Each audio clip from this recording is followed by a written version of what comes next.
Radhe Radhe everyone, bright সাহিত্য YouTube চ্যানেলে তোমাদের স্বাগত জানাই। শেষ ট্রেনের আগে পার্ট 8।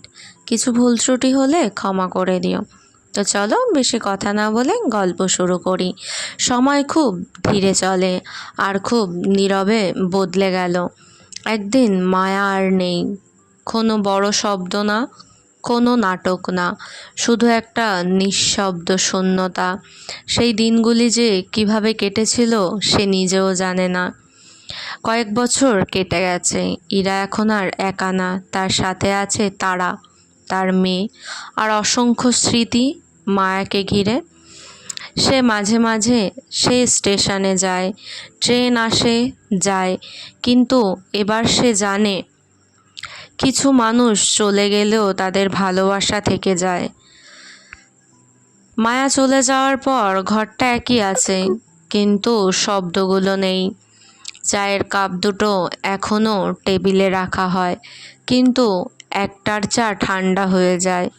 ইরা মাঝে মাঝে ভুলে যায়, তারপর হঠাৎ মনে পড়ে, আর বুকটা অদ্ভুত ব্যথা করে। তারা এখন বড় হয়েছে। সে মাকে একা থাকতে দেয় না। রাতে এসে বলে, মা তুমি কাঁদছো? ইরা হাসে, না রে, একটু পুরনো কথা মনে পড়ছিল। তারা সব বুঝতে না পারলেও সে পাশে থাকে। একদিন আলমারি গোছাতে গিয়ে ইরা একটা পুরনো ডায়েরি পেল, মায়ার লেখা। প্রতিটা পাতায় তাদের গল্প, তাদের মুহূর্ত, তাদের ঝগড়া, তাদের ভালোবাসা, তাদের আদর, সব কিছু লেখা। শেষ পাতায় লেখা, যদি আমি আগে চলে যাই তুই কিন্তু বাঁচবি, শুধু আমার জন্য না, নিজের জন্য।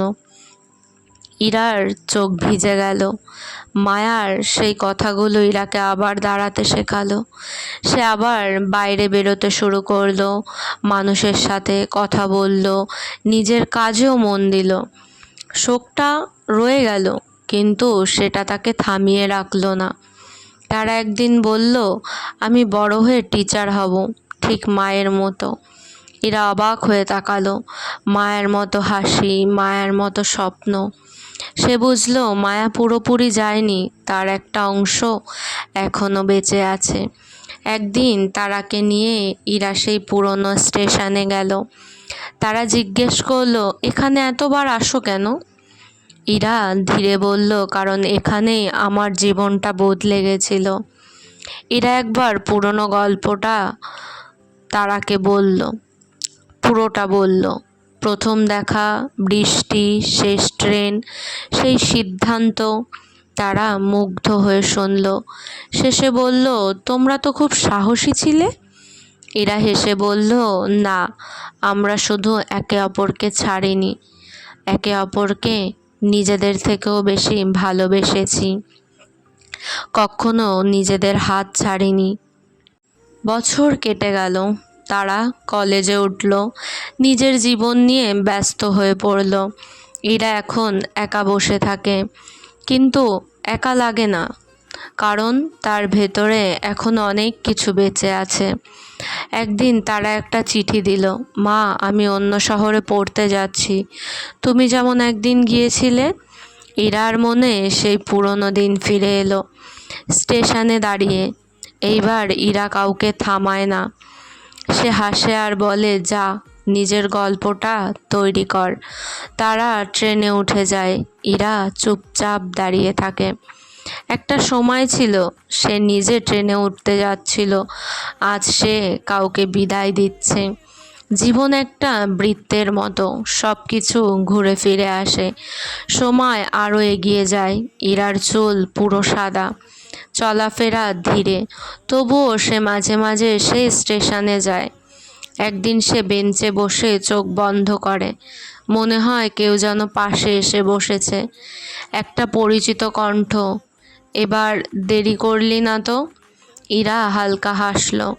ট্রেন ঢোকার শব্দ, কিন্তু এইবার ভয় নেই, কষ্টও নেই, শুধু একটা শান্তি। ইরা উঠে দাঁড়ালো, স্টেশন আগের মতোই রইল।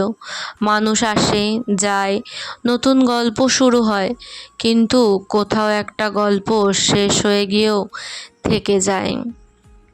ইরা আর মায়ার গল্প শুধু তাদের না, যারা ভালোবাসতে ভয় পায় না তাদের সবার। ভালোবাসা কখনো শেষ হয় না, এটা শুধু রূপ বদলায়। মানুষ কখনো মানুষ হয়ে থাকে, কখনো স্মৃতি হয়ে, কখনো গল্প হয়ে। কেমন লাগলো তোমাদের গল্পটা? কমেন্ট করে জানিও। ভালো লাগলে একটু লাইক, কমেন্ট এবং শেয়ার করে দিও।